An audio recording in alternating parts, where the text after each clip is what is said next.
કોંગ્રેસ બાદ આમ આદમી પાર્ટીનો પોલીસ સામે મોટો આક્ષેપ. આપના ધારાસભ્ય ગોપાલ ઇટાલિયાએ પોલીસ પર કર્યા આક્ષેપ. પોલીસ આપના ઉમેદવારોને ધમકાવી ડરાવવાનો પ્રયાસ કરી રહી છે. કાર્યકર્તાઓ તેમજ ઉમેદવારોને ડરાવી ફોર્મ પાછું ખેંચવા દબાણ કરી રહી હોવાના આક્ષેપ.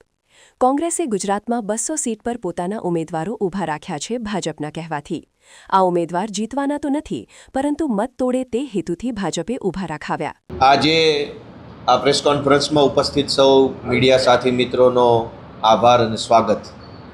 ગઈકાલે સ્થાનિક સ્વરાજ્યની ચૂંટણીમાં ઉમેદવારી કરવાનો છેલ્લો દિવસ હતો અને મને કહેતા ખૂબ ખુશી થાય છે કે આમ આદમી પાર્ટી દ્વારા ગુજરાતના ઇતિહાસમાં પહેલી વખત બિન ભાજપી બિન કોંગ્રેસી પાર્ટી દ્વારા અંદાજે 6000 જેટલા ઉમેદવારો ઊભા કરવામાં આવ્યા છે.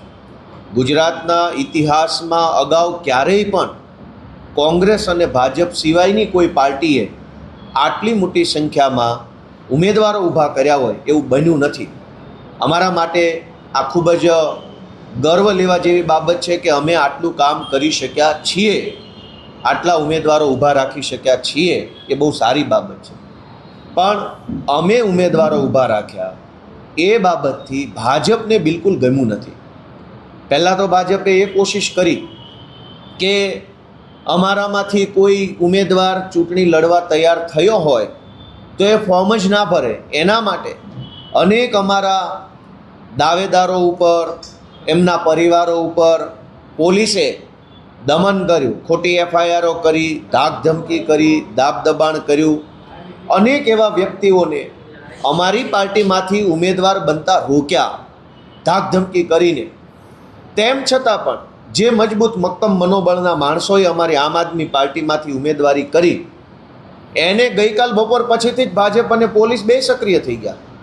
અમારા અનેક ઉમેદવારોને પોલીસે રૂબરૂમાં જઈને પોલીસ સ્ટેશનોમાં બોલાવીને ધાકધમકી કરી છે કે તમે આમ આદમી પાર્ટીમાંથી ફોર્મ પાછું ખેંચી લો, નહીંતર તમને દારૂના અને લૂંટના અને બળાત્કારના ખોટા કેસોમાં ફસાવી દઈશું. આ કેવી વાત થઈ? અને એમાંય પોલીસ આ ધંધા કરશે ગુજરાતમાં. મારી પાસે રેકોર્ડિંગ છે. મેં પાર્ટીમાં સૂચન કર્યું છે કે બધા જ મીડિયા મિત્રોના વોટ્સએપમાં રેકોર્ડિંગ આપી દેવામાં આવે કે કેવી રીતે પોલીસ, બુટલેગર અને ભાજપના માણસો ત્રણેય ભેગા મળી અમારા ઉમેદવારો ઉપર હવે દબાણ બનાવે છે કે ફોર્મ પાછું ખેંચી લો. પહેલાં તો ભાજપના માણસો એવું કે તમે બોલો કેટલા પૈસા જોશે, પૈસા આપે અને વાત પતી જાય તો ઠીક છે. પણ જે અમારા ઉમેદવારો એમ કહે છે કે પૈસા લેવાના નથી, અમે તો કટ્ટર ઈમાનદાર માણસો છીએ, અમે તો બદલાવ માટે આવ્યા છે, તો એને પોલીસથી ડરાવવામાં આવે છે. અને પોલીસે આ અભિયાન હાથ ઉપર લીધું છે કે આમ આદમી પાર્ટીના ફોર્મ જે ઉમેદવારોના ભરાઈ ગયા છે એ ઉમેદવારોને ડરાવી ધમકાવી ખોટા કેસમાં ફસાવાની ધમકી મારી અને ફોર્મ પાછું ખેંચી લે. શા માટે આવું? 30 વર્ષથી કહેવાતા વિકાસની વાતો કરનારા લોકોએ અમારી જેવી સામાન્ય નાની પાર્ટી એક ફોર્મ ભરે અને ચૂંટણીમાં ઊભી રહે એનાથી શું તકલીફ પડે છે? બહુ તો શું થશે, અમે હારી જઈશું. પણ ભાજપને કેમ એવી તકલીફ પડે છે કે અમારા ફોર્મ પાછા ખેંચાવા પડે? અને વાત તો ત્યાં સુધી મળી છે, સરકારી તંત્રમાં પણ અનેક સારા માણસો નોકરી કરે છે, સંનિષ્ઠ ઈમાનદાર માણસો નોકરી કરે છે. એમણે અમારું ધ્યાન દોર્યું છે કે ભાજપ આવતીકાલે ખૂબ મોટી સંખ્યામાં આમ આદમી પાર્ટીના ઉમેદવારોના ફોર્મ રદ થાય એ માટે એમના લાગતા વળગતા મળતિયા ટાઈપના જે કાંઈ પણ લોકો હોય એને કામે લગાડ્યા. નાની ભૂલો કાઢવી. ગોપાલ ઇટાલિયામાં રસવાવાળું ઈ છે, દીર્ઘ ઈ નથી. કુમારની અંદર દીર્ઘ કુ છે, રસવાવાળું કુ નથી. દિનેશને બદલે દિલેશ લખ્યું છે. આવા બધા વાંધા વચકાઓ કાઢીને, નાની વસ્તુને મોટી બનાવીને, કારણ વગરના વાંધાઓ ઊભા કરીને ખૂબ મોટી સંખ્યામાં આમ આદમી પાર્ટીના ઉમેદવારોના ફોર્મ રદ કરવાનું એક ષડયંત્ર ભાજપે ગોઠવી રાખ્યું છે. અને કેટલાક સરકારી માણસોને આની સૂચના આપી હોય એવા મેસેજ અમારા સુધી પહોંચ્યા છે. કેટલાક સારા માણસોએ અમારું ધ્યાન દોર્યું છે. ભાજપની અંદર એ ઘણા બધા મિત્રો છે જે આવા બધા કૂડ કપટને પસંદ નથી કરતા. ભાજપના હોદ્દેદારોમાં ઘણા એવા માણસો છે જે આટલી નિમ્ન કક્ષાની રાજનીતિને પસંદ નથી કરતા. એમણે ભાજપના ઘણા માણસોએ મારું ધ્યાન દોર્યું, વ્યક્તિગત ફોન કરીને કે ગોપાલભાઈ તમારી મહેનત બહુ સારી છે, પણ અમારી એટલે કે ભાજપ પાર્ટીવાળા લોકો આ નિમ્ન કક્ષાનું કૃત્ય કરવા જઈ રહ્યા છે. તમે જરાક સાવધાન રહેજો. મારી અમારા તમામ ઉમેદવારોને, ગુજરાતભરના લોકોને, સૌ જાગૃત નાગરિકોને એક વિનંતી છે કે જાગતા રહેજો, નજર રાખજો. ઉમેદવારી ન કરી શકીએ એના પ્રયત્નો કર્યા, છતાં પણ અમે ઉમેદવાર ઊભા કર્યા તો ફોર્મ પાછા ખેંચાવવા માટે પોલીસ મોકલે છે, પૈસા મોકલે છે, છતાંય અમે ફોર્મ પાછા ન ખેંચીએ તો સરકારી માણસોને હાથો બનાવી અમારા ફોર્મ જ રદ થઈ જાય, અમારા બધા જ ઉમેદવારોના મોટાભાગના ફોર્મ રદ થઈ જાય એવા ષડયંત્ર ચાલુ કર્યા છે. મને એ કહેતા બહુ દુઃખ થાય છે કે 30 વર્ષથી વિકાસની વાતો, ગુજરાતને સમૃદ્ધ બનાવવું ને આગળ લઈ આવ્યા ને આવું બધું કર્યું હોય તો પછી તમારે ભાજપવાળાએ આવા ધંધા કેમ કરવા પડે છે? ફોર્મ રદ કરાવવાના ધંધા કેમ કરવા પડે છે? તમને તમારા કરેલા કામ ઉપર, તમારા સરકાર ઉપર ભરોસો હોય તો ચેલેન્જ ફેંકવી જોઈએ ગુજરાત ભાજપના પ્રદેશ પ્રમુખે અમને કે આમ આદમી પાર્ટી હોય એટલા ઊભા રાખી દે, બધાને હરવી દઈશું. એવી ચેલેન્જ નથી મારતા, પણ અમારા માણસોને ફોર્મ ન ભરાય, ફોર્મ કાચા ખેંચી લે એના માટે ધમકી મારે છે. મેં અમારા એક ઉમેદવારનો ઓડિયો કે કેવી રીતે પોલીસે, ભાજપે અને કોંગ્રેસના માણસો પણ આમાં સામેલ છે.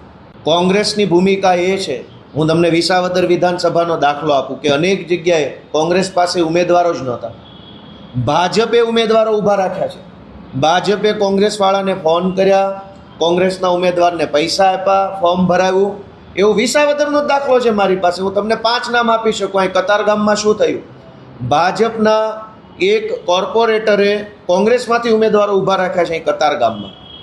હું જે ઓડિયો રેકોર્ડિંગ મેં તમને બધાને આપ્યું છે એમાં પણ એ મુદ્દો છે કે કોંગ્રેસ પાસે એ સીટ ઉપર ઉમેદવાર જ નહોતા.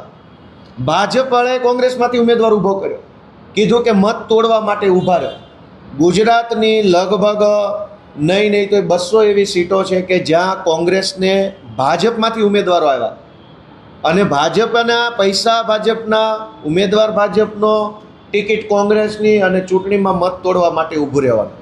આવી રીતે પોલીસ, ભાજપ, કોંગ્રેસ ત્રણેય ષડયંત્ર કરી અને અમારી જેવી નાનકડી એવી આમ આદમી પાર્ટીની સામે પડ્યા છે. મને તો એ વાતની ખુશી થાય છે કે પોતાની જાતને વિશ્વની સૌથી મોટી પાર્ટી ગણનારા લોકો અમારી જેવા નાના માણસોથી આટલા ડરે છે. એ વાતની મજા અલગ લેવલની છે. આખું ષડયંત્ર છે એનો એક ઓડિયો મેં બધા મીડિયા મિત્રોના ગ્રુપમાં મોકલ્યો છે. મારી અમારા સૌ આમ આદમી પાર્ટીના કાર્યકર્તાઓને વિનંતી છે કે ભાઈઓ, બહેનો, અમારા યુવાનો, હજર બમ રહેજો. લડાઈ ખૂબ લાંબી છે, ખૂબ મોટી લડાઈ છે. કોઈનાથી ડરવાનું નથી. ગમે એવો મોટો તોપ હોય, ધુરંધર હોય, પણ ઈમાનદારીથી સામે પડીશું તો ગમે એવી તોપ હશે તો એ પાણીમાં બેસી જશે ને ઈમાનદારી જીતશે. આવતીકાલે કોઈ પણ સરકારી માણસો કે ભાજપના માણસો કે ગુંડાઓ કે લફંગાઓ કે પોલીસ જો ડરાવવા ધમકાવવાની કોશિશ કરે તો તાત્કાલિક એનો વિડીયો બનાવી, ઓડિયો રેકોર્ડ કરીને સોશિયલ મીડિયામાં મૂકી દેવું, જેથી કરીને લોકોને ધ્યાનમાં આવે કે કેવા પ્રકારની તાનાશાહી ગુજરાતમાં થઈ રહી છે. બસ આ વાત સાથે હું ગુજરાતભરની જનતાને એક વિનંતી કરું છું કે આમ આદમી પાર્ટીને તમારા આશીર્વાદની જરૂર છે. 30 વર્ષથી ગુજરાતની સરકારમાં બેસીને તાનાશાહી કરનારા લોકો અમારા જેવા નાના નાના જુવાનિયાઓથી ડરે છે, અમને દબાવવાની કોશિશ કરે છે. પણ જો ગુજરાતની મહાન જનતાના આશીર્વાદ અમારી સાથે હશે, તમારી લાગણી અને તમારો પ્રેમ અમને મળશે તો અમે આ ગુજરાત માટે, આ સુરત માટે, આ અમદાવાદ, રાજકોટ જેવા શહેરો માટે ઘણું સારું કામ કરી શકીશું. ગુજરાતની જનતા અમને આશીર્વાદ આપે એવી પ્રાર્થના.